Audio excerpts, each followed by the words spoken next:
We talked about how confident he is and how often the challenge with horses is that they are scared. So what's the difference in training? What are the benefits to each, right? Or challenges to each? And like, how do you approach those differently? Okay. So when it comes to confidence, because he is confident in a way where it comes to aggression, right? Like what that means is he's not afraid to come after me, right? Sure. Most horses, you know, their primary mechanism is flight, right? He's and fight. He's more fight, right? Like the moment he feels even remotely cornered, he'll come after you, okay? So that's where you're gonna find with a horse that's more confident. They tend to go to that fight response quicker. And so that's why there's so much balance. Like even when I am asking him to draw it, it's like, but hey, keep your nose over there, you know, and you can tell what a horse is thinking, right? They kind of wear their emotions on their sleeve. You can tell he's like, screw you, buddy. Keep asking me and I'm gonna nail you. But then there's a difference to when he's soft, right? When he's looking for me and he tips that nose in politely and those ears aren't pinned back. That I'm encouraging.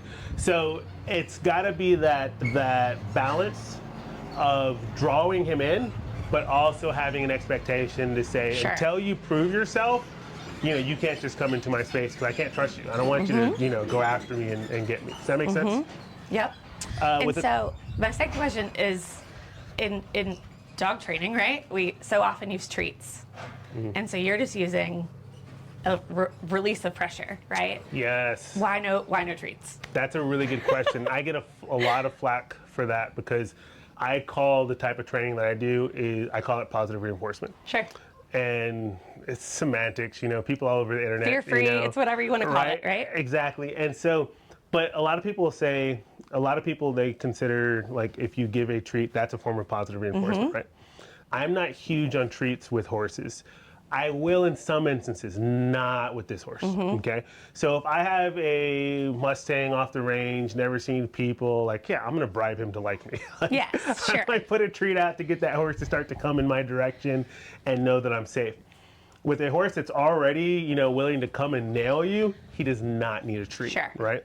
So the reason why I call what I do positive reinforcement is because the positive is that release of pressure. That is a reward for a horse because horses constantly feel pressure, right? That's how they survived, you know, up until this time.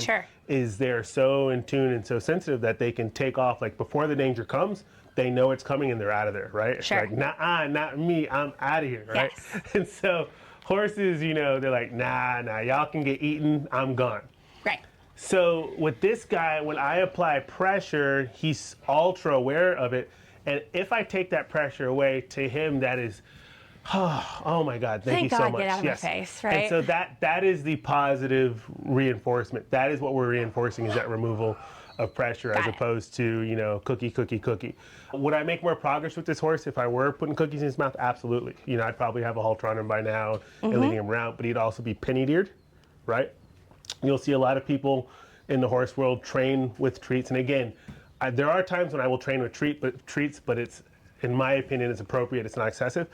But there's a lot of people who train with treats and it's a shortcut.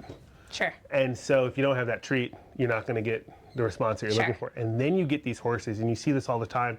If you've ever seen like Liberty performers with some of the most incredible Liberty performers in the world, what do those horses look like? They're pinned back.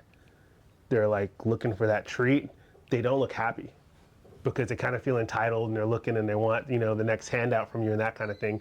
And what I want with my horses, I want to have an understanding with my horses where they genuinely want to be with me. Absolutely, yes, that makes total sense. A little robotic, right? Yeah, They're just a little robotic. Exactly.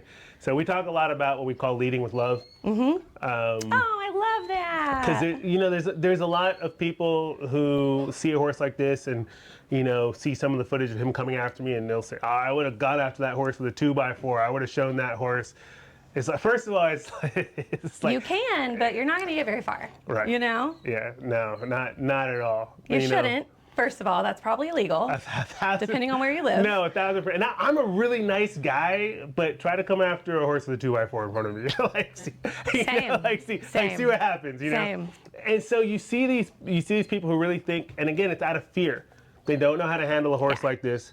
And so our gut instinct out of self-preservation is like, I don't understand you. And we see it with people too. Like the things or the people that we don't understand, we come at them with ugliness, nastiness, because we just don't get them.